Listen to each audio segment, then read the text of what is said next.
I've always hated hotels. Gross carpets, gross beds, gross bathrooms, a germaphobe's nightmare. Next time you're in a hotel, just think about it. You have no idea who was in here before you doing God knows what on the furniture or on the floor. Actually, you can probably find out if you bring a black light. But I digress. Anyways, as much as I hate hotels, I always seem to end up in them. Either from being forced on some family vacation with my parents and brothers, or being invited to an oh-so-fun work conference halfway across the fucking country. I think I'm in a new hotel about every 3 months. I first heard about the Gateway Hotel when my boss sent me an email on a Thursday ordering me to attend a conference in Oregon to discuss a merger with another smaller company. I had just let out a long exhale and accepted the fact that I would be forced yet again to travel across the country to please the biggest prick in the world. At least the pay was good. That very next day at a little past midnight, I pushed open the creaky door to room 415 where I would be staying. I flicked on the light, and it looked just like a regular hotel room on the surface. I placed my luggage on the counter in the little kitchen area and went to sit on the bed to play on my phone until I was tired enough to turn in for the night. Looking up, I noticed a painting of a blonde woman in a bright red dress on the wall opposite of the bed. Inspecting it closer, the lady in the painting was aesthetically beautiful, but something about her didn't seem right. Her hands were tucked in a very unnatural position behind her back, and the way she stood was rather menacing, as if she was about to run out of the painting at me. There was also something about her face. It was twisted in an angry expression, but she still smiled. I could see every one of her unnaturally white teeth. Her eyes seemed to follow me as I walked up to the painting. I was thoroughly unnerved by it. Why would the hotel even put something like this up? I shook my head and took the painting off the nail it hung from. I turned it so it faced away from me, and I propped it up against the wall. I didn't want that staring at me as I slept. Something crinkled beneath me when I sat back down on the bed after taking down the painting, so I stood back up. It was a light blue paper titled, "Welcome to the Gateway Hotel." This is what it said: "Welcome to the Gateway Hotel. We hope that you enjoy your stay at the hotel, but there are some things that you need to know to maximize your fun and your safety. For this reason, the hotel staff has put in place some rules. The rules are as follows. Rule 1. Do not destroy anything in the hotel rooms or move around any furniture.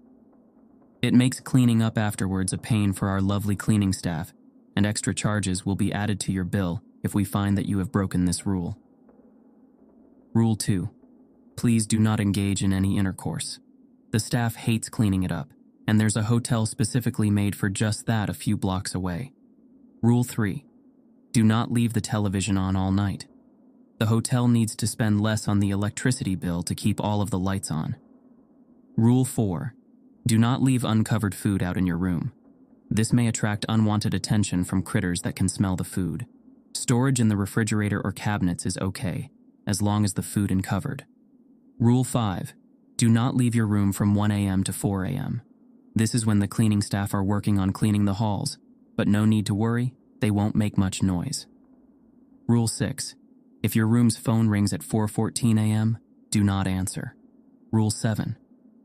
Try not to track any sand from the beaches in your rooms. It's not easy to get out of the carpet, and it makes some of the hotel staff very unhappy. Rule 8. Keep your blinds closed at night. People have reported others looking into their rooms. Rule 9. From in between 3 a.m. to 4 a.m., you may hear a child's voice begging for help coming from the hallway. It is imperative that you are not tempted to look out of your peephole and do not leave your room. There is no one that needs assistance at that hour. Rule 10. If you notice a maid with long blonde hair and a red uniform in the hallway staring at you, look away, return to your room, and notify the staff. Our uniforms are light blue. Do not attempt to speak to the maid in red. Rule 11. If the maid is blocking your path to your room, simply return to the lobby via the stairs and not the elevator. She will not attempt to follow you unless you make prolonged eye contact with her. She will take that as an invitation. Rule 12.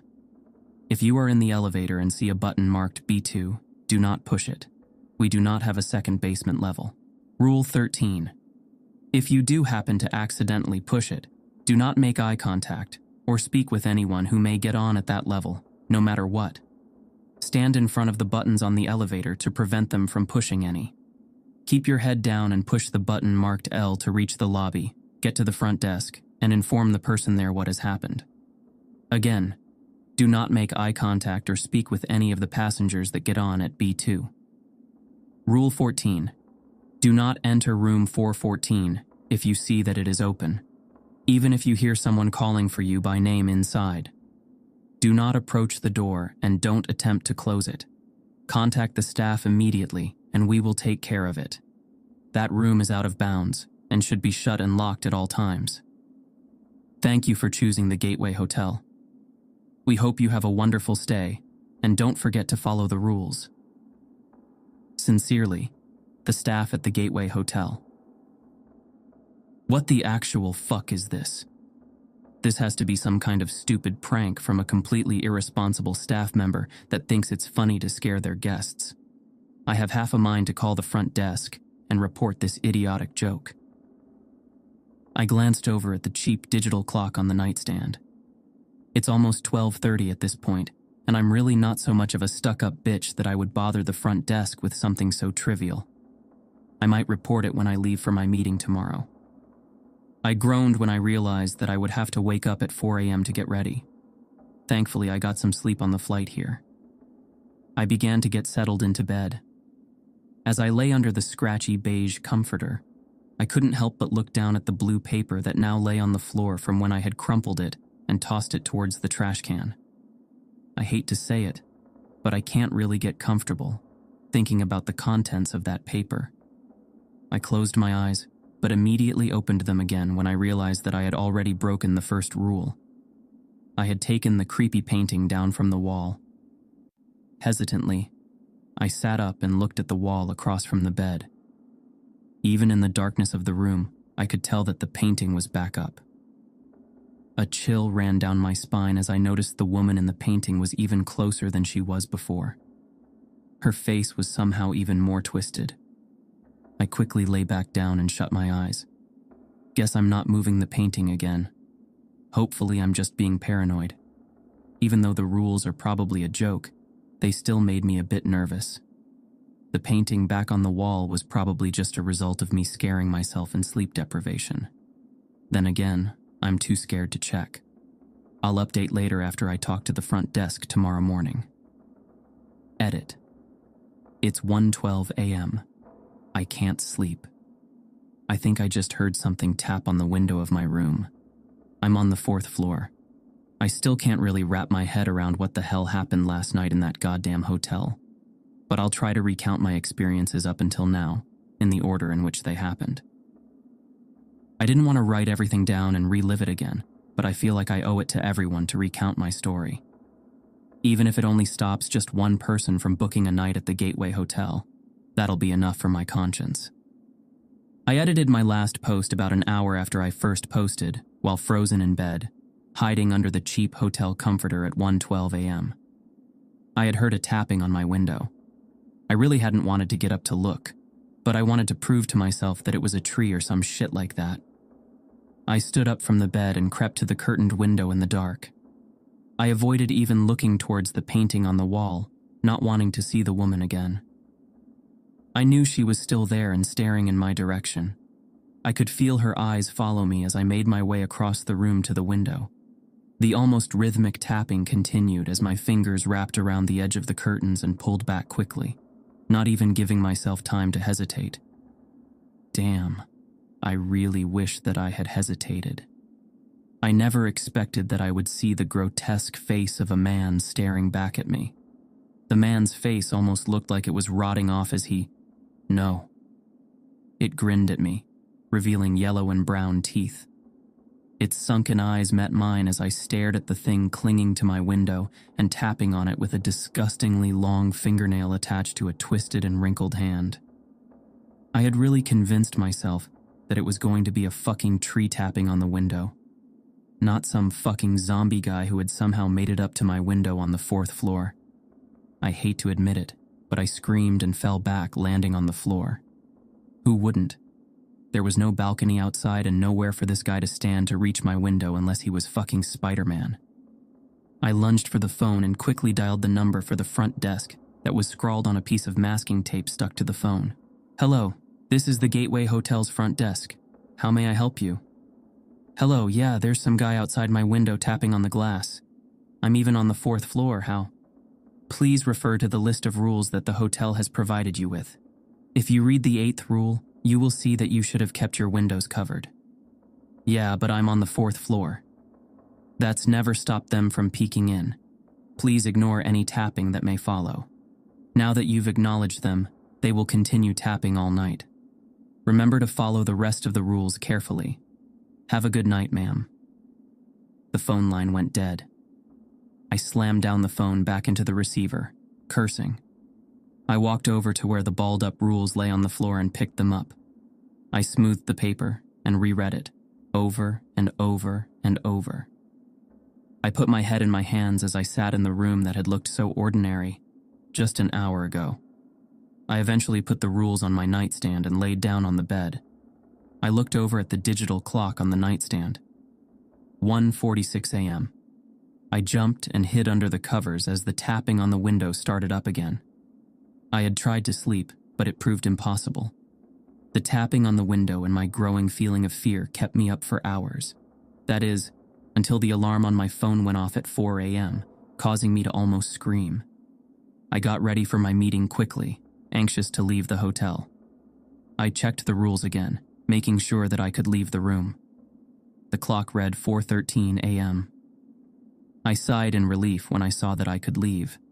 Suddenly the phone rang, and I whipped around to see that the clock now read 4:14 a.m. I left pretty quickly after that. I looked at my window from outside the hotel when I walked out. The zombie guy was gone. There were also no trees nearby. Even after the rather successful meeting ended, I tried to stay out of the hotel for as long as possible. I even called my boss to ask if I could transfer hotels, but he just bitched at me about the high cancellation fee and how the Gateway Hotel was the cheapest in the state. Gee, I fucking wonder why. I knew I couldn't afford the cancellation fee and the fee for a new hotel room for the night. So basically, I was stuck in the Hell Hotel until my flight left at noon tomorrow. I returned to the hotel at about 10 p.m. that night. I didn't want to risk going back any later. On my way through the empty lobby to the elevator, I asked the front desk about maybe transferring rooms, but they just informed me that all of the rooms were booked.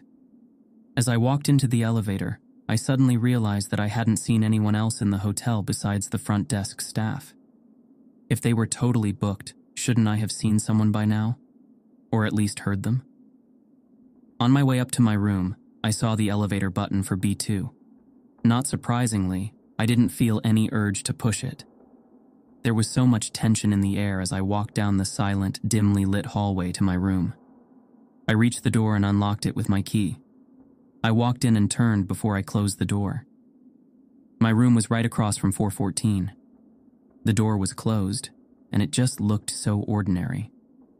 Something about it, though, maybe it was just the fact that it was on the list of rules, made me incredibly uneasy.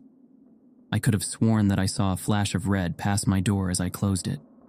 So here I am, stuck in the Gateway Hotel for another night, stuck in the room across the hall from the supposed nightmare room, stuck in the room where some zombie guy was tapping on my window, stuck in the room with a demon painting. I reread the rules again. As long as I follow them, I should be fine, right? I made sure that my curtains were closed. I double-checked that I didn't leave food out. I didn't push the B2 button in the elevator. And I didn't answer the phone at 4:14 a.m. I just have to make it to noon tomorrow. Something just knocked on my door. It's 1:54 a.m. I'm not supposed to look out of my peephole between 1 and 4, but they're still knocking. The rules didn't say anything about that. I'm out. I'm finally out. Spoiler alert. I survived, for now, with only some emotional scarring. However, I don't know how long I'll be able to celebrate, because I think I broke another rule on accident. I think the consequences may be more severe this time. I'm only posting this now to warn you again. Do not book a room at the Gateway Hotel. So, back to where I left off. It was 1:54 a.m. when I posted, and something had been pounding on my door. I knew that I couldn't open the door or look out of the peephole. I wasn't about to break any rules again. Rule: do not leave your room from 1 a.m. to 4 a.m. I wanted to call the front desk, but based on my prior interaction with them, I knew that they would be completely indifferent to my fear and just tell me to follow the rules again. So that's what I planned on doing for the next 8 hours and 36 minutes. I just had to make it until 10:30, when I could leave for the airport and finally get out of here. I gave up any hope of getting any sleep that night as the rhythmic pounding on my door continued. As much as I wanted to know who or what was knocking on my door, I knew that it wasn't in my best interest to check it out. I turned on my bedside lamp and just sat on my bed, watching the door shudder on its hinges with every strike against it. Good thing I used the chain lock on the door as well as the actual lock because, hey, I was staying in a nightmare hotel. I couldn't take my eyes off the door until the pounding finally stopped 6 minutes later at exactly 2 a.m. Everything was quiet for the next hour. No tapping at my window, no knocks on my door, no nothing. Even though I was still right across from the creepiest painting in existence. Thankfully, the woman in it had not moved from her position from the night before since I hadn't tried to move her again. I was actually beginning to think that I might be able to get some sleep that night until I heard a quiet, muffled male voice call out from the hallway outside my room. "Mama?" It felt like all of the blood in my body turned to ice in that moment. My eyes went wide, and I slowly turned my head to look at my clock. 3:02 a.m. Rule: from in between 3 a.m. to 4 a.m., you may hear a child's voice begging for help coming from the hallway. I turned back to face the door again, as I heard the child in the hallway began to cry, while still crying out, "Mama? Mama?" The crying was slowly getting louder as the child got closer and closer to my door as it made its way down the hallway. My shaking hands curled into fists as the light from the hallway that was pouring under my door was blocked in 2 spots, almost like there was someone standing directly outside of my door. Even then, I still jumped when I heard a soft knock on my door. Excuse me, ma'am? Can you help me find my mama? I'm lost." Oh, hell fucking no. I know all of the other shit that had been going on in this place was terrifying, but this was some next-level horror movie cliché bullshit. Why does it always have to be a creepy demon child? And how the hell does it know that I'm a ma'am? I just stayed silent as I heard another knock on my door. Rule: it is imperative that you are not tempted to look out of your peephole and do not leave your room. There is no one that needs assistance at that hour. "Ma'am, please open the door. I'm scared." Well, fuck me sideways, kiddo. I'm pretty fucking scared too. I just gritted my teeth and ignored the child's increasingly desperate pleas for help continue for the next 20 minutes, until I heard a sniffle and footsteps going past my door. My relief didn't last long, however, because at 3:24 a.m., a loud tap sounded against my window. I jumped again, but quickly calmed myself down. "Oh, it's just your friendly hotel zombie Spider-Man," I told myself as I glared at the curtains that hid the windows from my sight. Surprisingly, I wasn't even that scared this time. I guess it's because I realized that all I had to do was not look at it and it would leave me alone. Trust me, the desire to look at him again was 100% non-existent. I was more scared of the creepy lady painting at this point. There were no more taps on my window after that, and for the next hour, everything was calm again. I took the time of peace to pack up my few belongings that I had pulled out of my suitcase. I didn't really unpack much, and I bet you can understand why. I just ended up watching the clock on my bedside table at 4:02 a.m. When it hit 4:14 a.m., I braced myself and waited for the ringing of the phone that sat next to the clock. However, this time, the call never came. Rule: if your room's phone rings at 4:14 a.m., do not answer. 10:30 a.m. couldn't come fast enough. Even though it had been calm and quiet for the past few hours, I hadn't let my guard down yet. That morning at 10 a.m., I cautiously peeked out of my room and stepped out. I dragged my suitcase out of the room and closed and locked the door behind me. I chanced a look at room 414, closed and presumably locked. I took a deep breath, looked down at my shoes, and quickly walked down the dim hallway. I had almost made it to the elevator when I heard a loud unlocking sound behind me. I froze, and almost unconsciously, I turned around. Room 414 was open. I was kind of far away, but trust me, I know it was room 414. It was the room right across from mine. Rule: do not enter room 414 if you see that it is open. Standing next to the open door was a blonde woman in a red maid uniform. I immediately recognized her.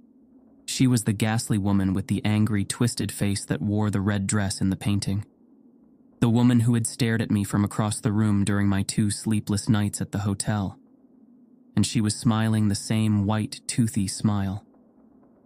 Her empty eyes were fixated on mine, and her hands were hidden behind her back. She looked as if she was about to bolt down the hallway at me. Rule: if you notice a maid with long blonde hair and a red uniform in the hallway staring at you, look away, return to your room, and notify the staff. I quickly looked away, remembering the rule that had made me the most uneasy when I had first read it, and reached for the elevator button, desperate to get away from her as fast as I could. Rule: if the maid is blocking your path to your room, simply return to the lobby via the stairs and not the elevator. I jerked my hand away from the elevator button, and without looking back, yanked open the door to the stairs and dragged my wheeled suitcase down 4 flights of stairs. I swear, when I got to the bottom and opened the door to get into the lobby, I heard the door to the stairs open above me. Rule: she will not attempt to follow you unless you make prolonged eye contact with her. Oh God, did I look at her for too long? Is she... I slammed the door to the stairs behind me, trying not to linger on that idea for too long, and almost threw my key onto the front desk. The 2 workers smiled at me, and one of them said in a slow and amused voice, "Hope you enjoyed your stay." Ha ha, yeah. I fucking didn't. But I simply said through gritted teeth, "Room 414 is open. Just thought you should know." I left the lobby in a hurry and got into the car that I had called for earlier. It showed up after only 2 minutes, and I wasted no time throwing my bag and myself into it as fast as I could. As the car pulled out of the parking lot, I noticed that it was practically empty, with only 2 cars there. The people at the front desk had told me that the whole hotel was booked just last night. But the parking lot was empty, and I never saw anyone except for the people at the front desk. I shuddered and turned back for one last glance at the hotel. I saw something red in one of the 4th floor windows. I think it was waving at me as the car turned the corner and it disappeared from my sight. Rule: she will take that as an invitation. God, I hope that I didn't look at her for too long. It was just a quick glance, right? I didn't even mean to look. How long it too long? How far would she even follow me? I hope I don't have to find out.